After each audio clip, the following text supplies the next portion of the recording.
السلام علیکم ایوریون، دس از یزدان۔ کیسے ہیں آپ سب لوگ؟ سورہ یوسف کا پارٹ 4 ہے۔ آئی ہوپ آپ نے پارٹ 1، 2 اینڈ 3 یہ دیکھ لیا ہوگا۔ اتنا زیادہ انٹرسٹنگ تھا ماشاءاللہ تبارک اللہ۔ اینڈ آج ہم آیت نمبر 41 سے سٹارٹ کریں گے۔ بسم اللہ الرحمن الرحیم۔ شروع کرتے ہیں اللہ کے نام سے جو بہت مہربان ہے۔ اے میرے قید خانے کے ساتھیوں، اب اپنے خوابوں کی تعبیر سنو۔ تم میں سے ایک کا معاملہ تو یہ ہے کہ وہ قید سے آزاد ہو کر اپنے آقا کو شراب پلائے گا، رہا دوسرا تو اسے سولی دی جائے گی جس کے نتیجے میں پرندے اس کے سر کو نوچ نوچ کر کھائیں گے۔ اللہ اکبر۔ جس معاملے میں تم پوچھ رہے تھے اس کا فیصلہ اسی طرح ہو چکا ہے، اور ان دونوں میں سے جس کے بارے میں ان کا گمان تھا کہ وہ رہا ہو جائے گا، اس سے یوسف نے کہا کہ اپنے آقا سے میرا بھی تذکرہ کر دینا۔ اب آقا سے مراد بادشاہ ہے۔ اب حضرت یوسف علیہ السلام نے جس قیدی کے بارے میں یہ فرمایا تھا کہ وہ چھوٹ جائے گا اینڈ واپس جا کر حسب معمول اپنے آقا کو شراب پلائے گا، اس سے آپ نے یہ بات فرمائی کہ تم اپنے آقا یعنی بادشاہ سے میرا تذکرہ کرنا کہ ایک شخص بے گناہ جیل میں پڑا ہوا ہے، اس کے معاملے پر آپ کو توجہ کرنی چاہیے۔ مگر جیسا کہ آگے بیان فرمایا گیا ہے، اللہ تعالیٰ کا کرنا ایسا ہوا کہ وہ شخص بادشاہ سے یہ بات کہنا بھول گیا، اللہ اکبر، جس کی وجہ سے انہیں کئی سال اور جیل میں رہنا پڑا، یعنی کہ حضرت یوسف علیہ السلام کو۔ اب آگے ہم پڑھتے ہیں۔ پھر ہوا یہ کہ شیطان نے اس کو یہ بات بھلا دی کہ وہ اپنے آقا سے یوسف علیہ السلام کا تذکرہ کرتا، چنانچہ وہ کئی سال قید خانے میں رہے، اور چند سال بعد مصر کے بادشاہ نے اپنے درباریوں سے کہا کہ ایک میں خواب میں کیا دیکھتا ہوں کہ 7 موٹی تازی گائیں ہیں جنہیں 7 دبلے پتلے گائیں کھا رہی ہیں۔ یہ ان کا ایک سپنا تھا، کس کا؟ بادشاہ مصر کا، جو اپنی عوام کو بتا رہے تھے۔ نیز 7 خوشی ہری بھری ہیں اور 7 اور ہیں جو سوکھی ہوئی ہیں۔ اے درباریوں، اگر تم خواب کی تعبیر دے سکتے ہو تو میرے اس خواب کا مطلب بتاؤ کہ یہ پریشان قسم کے خیالات معلوم ہوتے ہیں اور ہم خوابوں کی تعبیر کے علم سے واقف بھی نہیں۔ ایسا درباریوں نے کہا اپنے بادشاہ سے۔ اب اس میں بادشاہ نے جو خواب دیکھا تھا وہ اس کی تعبیر جاننا چاہتا تھا، مگر دربار کے لوگوں نے پہلے تو یہ کہا کہ یہ کوئی بے معنی خواب معلوم نہیں ہوتا۔ پریشان قسم کے خیالات بعض اوقات ایسے خوابوں کا روپ دھر لیتے ہیں۔ پھر یہ بھی کہا کہ اگر یہ واقعی کوئی بے معنی خواب ہے تب بھی ہم اس کی تعبیر بتانے سے قاصر ہیں، یعنی کہ انہیں نہیں آتی ان کی تعبیر کرنا، کیونکہ ہم اس علم سے واقف ہی نہیں ہیں۔ ایسا جو ان کی جنتا تھی انہوں نے کہا۔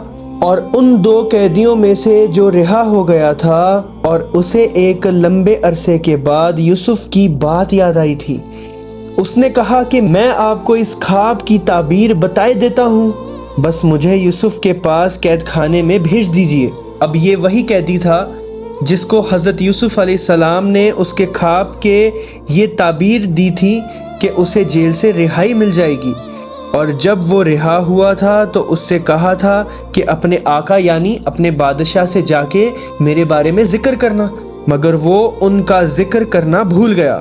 اب جو بادشاہ نے اپنے خواب کی تعبیر پوچھی تو اسے یاد آیا کہ حضرت یوسف علیہ السلام کو اللہ تعالیٰ نے خوابوں کی تعبیر کا خاص علم عطا فرمایا ہے اور وہ اس خواب کی صحیح تعبیر بتا سکتے ہیں۔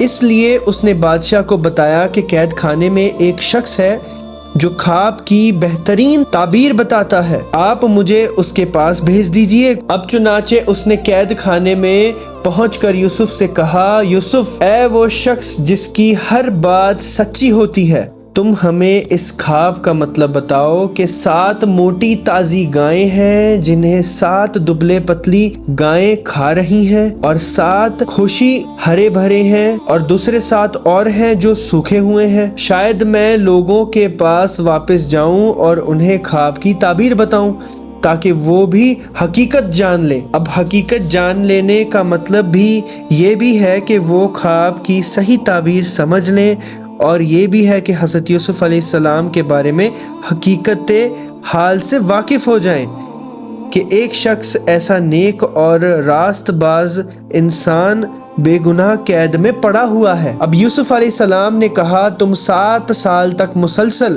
گھالا زمین میں اگاؤ گے، اس دوران جو فصل کاٹو اس کو اس کے بالیوں ہی میں رہنے دینا، البتہ تھوڑا سا گھالا جو تمہارے کھانے کے کام آئے وہ نکال لیا کرو۔ پھر اس کے بعد تم پر 7 سال ایسے آئیں گے جو بڑے سخت ہوں گے، اور جو کچھ ذخیرہ تم نے ان سالوں کے واسطے جمع کر رکھا ہوگا اس کو کھا جائیں گے۔ ہاں البتہ تھوڑا سا حصہ جو تم محفوظ کر سکو گے صرف وہ بچ جائے گا۔ پھر اس کے بعد 1 سال ایسا آئے گا جس میں لوگوں پر خوب بارش ہوگی اور وہ اس میں انگور کا شیرہ نچوڑیں گے۔ اب اس کا پس منظر سمجھتے ہیں، یعنی کہ اس آیت کا انہوں نے جو خواب کی تعبیر کی ہے اس کے بارے میں۔ اب حضرت یوسف علیہ السلام نے خواب کی جو تعبیر دی اس کا خلاصہ یہ تھا کہ آئندہ 7 سال تک تو موسم ٹھیک رہے گا، مطلب جو آنے والے جو 7 سال آئیں گے اس میں موسم بہت بڑھیا رہے گا، کوئی پریشانی نہیں ہوگی، جس کے نتیجے میں لوگ خوب گھالا اگائیں گے، مطلب خوب اناج اگائیں گے، خوب سب چیزیں جو بھی اگاتے ہیں وہ سب اگائیں گے۔ لیکن اس کے بعد 7 سال تک زبردست قحط پڑے گا، یعنی کہ 7 سال اگلے ایک دم سوکھا پڑنے والا ہے۔ اب 7 موٹی تازی گائیں جو خواب میں نظر آئی ہیں اس سے مراد 7 خوشحالی کے ہیں، اور جو 7 دبلی پتلی گائیں دکھائی گئی ہیں ان سے قحط کے 7 سالوں کی طرف اشارہ ہے۔ اب ان 7 قحط کے سالوں کا پہلے سے انتظام کرنے کے لیے حضرت یوسف علیہ السلام نے یہ تدبیر بتائی کہ خوشحالی کے 7 سالوں میں جتنا گھالا اگے اس میں سے تھوڑا تھوڑا تو اپنے روزمرہ کے کھانے کے لیے نکال لیا جائے اور باقی گھالے کو اس کی بالیوں ہی میں پڑا رہنے دیا جائے تاکہ وہ سڑ کر خراب نہ ہو۔ اللہ اکبر۔ جب قحط کے 7 سال آئیں گے تو یہ ذخیرہ اس وقت کام آئے گا، اور قحط کے یہ 7 سال اس سارے ذخیرے کو کھا جائیں گے، یعنی کہ جو مال وہ خوشحالی کے 7 سال میں بچایا ہوگا وہ جو قحط کے 7 سال ہوں گے اس ٹائم پہ وہ کام آئے گا۔ اور خواب میں دبلی پتلی گائیں جو موٹی گائیں کو کھاتی ہوئی نظر آئی ہیں ان کا مطلب یہ ہے کہ قحط کے سال خوشحالی کے سالوں میں جمع کیے ہوئے ذخیرے کو کھا جائیں گے، البتہ تھوڑا سا گھالا آئندہ بیج ڈالنے کے لیے بچا رہے گا جو آئندہ سال کی کشت کے کام آئے گا۔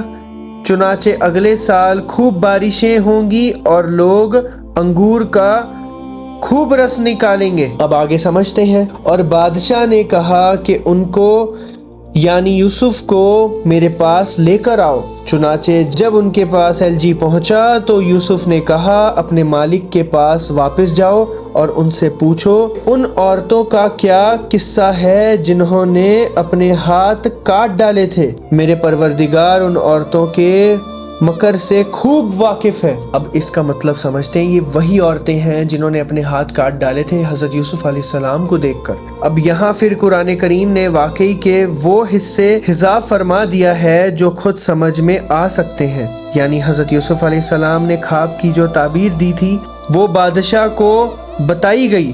بادشاہ نے تعبیر سن کر ان کو قدردانی کے طور پر اپنے پاس بلوانا چاہا۔ اس مقصد کے لیے آپ نے ایک ایلچی بھیجا۔ اس موقع پر حضرت یوسف علیہ السلام نے چاہا کہ اپنی رہائی سے پہلے اس جھوٹے الزام کے وجہ سے صفائی کروائیں، اس جھوٹے الزام کی واضح طور پر صفائی کروائیں جو ان پر لگایا گیا تھا۔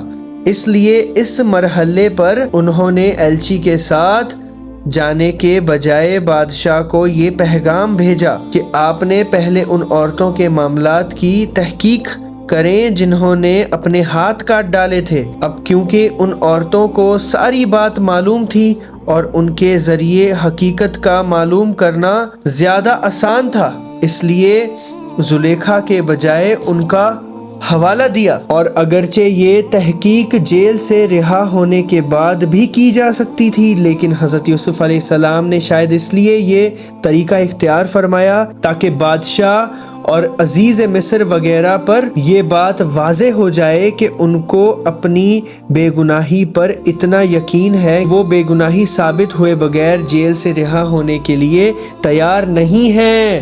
اللہ اکبر۔ دوسرے، حضرت یوسف علیہ السلام نے بادشاہ کے انداز سے یہ سمجھ لیا کہ وہ انہیں کوئی اعزاز دیں گے۔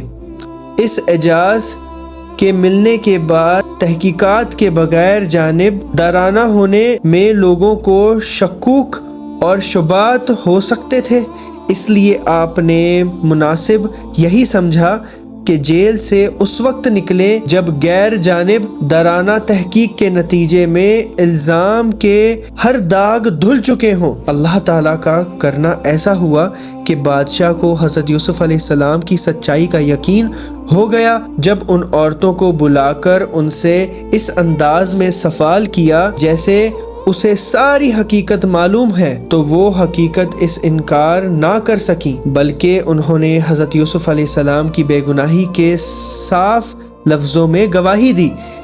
اس مرحلے پر عزیز مصر کی بیوی زلیخا کو بھی یہ اقرار کرنا پڑا کہ اصل غلطی اسی کی تھی۔ شاید اللہ تعالیٰ کو ہی یہ منظور تھا کہ اپنے جرم کا اقرار اور توبہ کے ذریعے وہ بھی پاک صاف ہو سکے۔ اللہ اکبر۔ اب آگے سنتے ہیں قرآن میں اللہ تعالیٰ آگے کیا فرماتا ہے۔ بادشاہ نے ان عورتوں کو بلا کر ان سے کہا، تمہارا کیا قصہ تھا جب تم نے یوسف کو ورگلانے کی کوشش کی تھی؟ ان سب عورتوں نے کہا کہ حاشا للہ، ہم کو ان میں ذرا بھی تو کوئی برائی معلوم نہیں ہوئی۔ عزیز کی بیوی نے کہا کہ اب تو حق بات سب پر کھل ہی گئی ہے، میں نے ہی ان کو ورگلانے کی کوشش کی تھی، اور حقیقت یہ ہے کہ وہ بالکل سچے ہیں۔ جب یوسف علیہ السلام کو قید خانے میں اس گفتگو کے خبر ملی تو انہوں نے کہا کہ یہ سب کچھ میں نے اس لیے کیا تاکہ عزیز کو یہ بات یقین کے ساتھ معلوم ہو کہ میں نے اس کی غیر موجودگی میں اس کے ساتھ کوئی خیانت نہیں کی، اور یہ بھی کہ جو لوگ خیانت کرتے ہیں اللہ ان کے فریب کو چلنے نہیں دیتا، اور میں یہ دعوے نہیں کرتا کہ میرے نفس بالکل پاک صاف ہے۔ واقعی یہ ہے کہ نفس تو برائی کی تلقین کرتا ہی رہتا ہے، ہاں میرے رب رحم فرما دے تو بات اور ہے کہ اس صورت میں نفس کا کوئی داؤ نہیں چلتا۔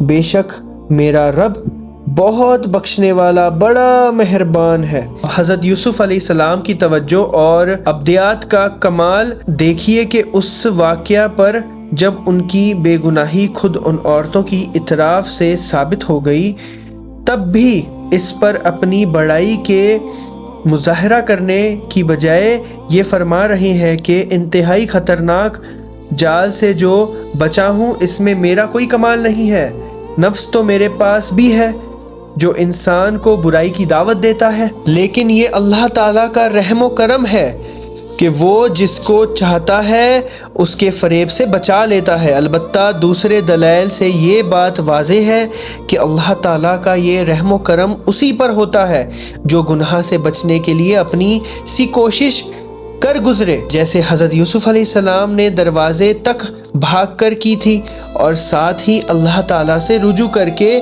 اس سے پناہ مانگی۔ اللہ اکبر۔ اب انشاءاللہ اگلے پارٹ میں پارٹ 5 میں ہم آگے کا واقعہ انشاءاللہ ضرور سنیں گے، سمجھیں گے انشاءاللہ۔ آپ کو یہ ویڈیو کیسا لگا ضرور بتائیے گا کمنٹ سیکشن میں۔ السلام علیکم ورحمۃ اللہ وبرکاتہ۔